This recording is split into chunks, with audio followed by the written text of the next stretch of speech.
I think you guys are going to love this one, but we'll see. KP. I already like it. KP, Jalen Brunson, all right, and a 2025 first-round pick, all right, for Pascal Siakam.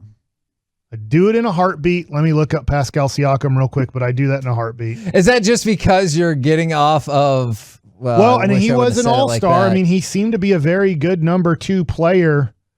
Can you imagine if you did get Kawhi Leonard to get the Mavericks, and then you traded those pieces and got Siakam? What are you doing to yourself right now? What are you doing to yourself right now? You know that's not going to happen. You're not going to get Kawhi Leonard and Pascal Siakam.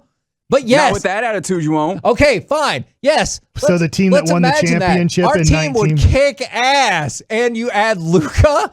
Yes, our team would be badass.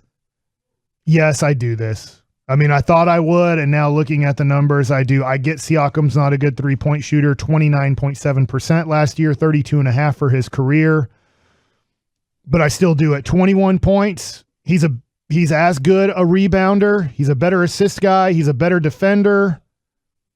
So the thing I'm losing is a little bit of height and a backup point guard, and I don't know, like, where's Tyrell Terry in all of this thing? And can Tyrell Terry play 12 to 15 minutes next year? And you're not getting any financial flexibility for I know that's not your number one concern if you're upgrading as a player, but do you just think Siakam's just a better player than KP? 100%. Without a doubt in my mind. That's me. I don't know what Reggie feels about Siakam versus KP, but I don't like KP. I think he's, I need to do this. I'm not sure he's a top 90 player in the NBA on my list. And I think Siakam is a top 90 player in the NBA. I wonder how much Raptors did you watch this past season? Very little. And yeah, I think that's the tough thing. We're probably still trading off of his championship where he was really peaking, and he's had some struggles, but I do understand the appeal. Defensively, he's going to give you something. Offensively, he's maybe not as inclined to get stuff done on his own, which I think is some of the appeal, which are some of the appeal of the idealized version of him.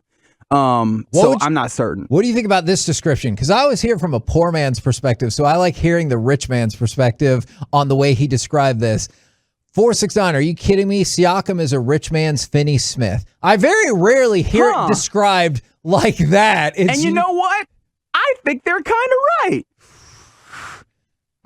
So is that worth? I mean, I get the KP part, and their contracts are they're not exactly the same, but they're they're pretty equivalent. So you're giving up Brunson and a first-round pick in 25 to get what at least one person described as a rich man's Dorian Finney-Smith. I mean, you are doubling up the points. For the last 2 years, it's 22.9 and 21.4. I believe Dorian is a 9 to 10-point scorer a game. I mean, there's games where he goes for 0. There's games where Dorian Finney-Smith plays 35 minutes and gets 0 points. Sure. I mean, that's rare, but he probably had 5 games this year where he played over 30 minutes and scored 0 points in the game. So you're still in? I'm in. Okay. I'm in on that. All right. Now, he's not a number 2, if that makes sense. Because he was a number 3 on their championship team. It was Kawhi, then it was Kyle Lowry, then it was Siakam. I mean, if you're ranking their players. Yeah, absolutely.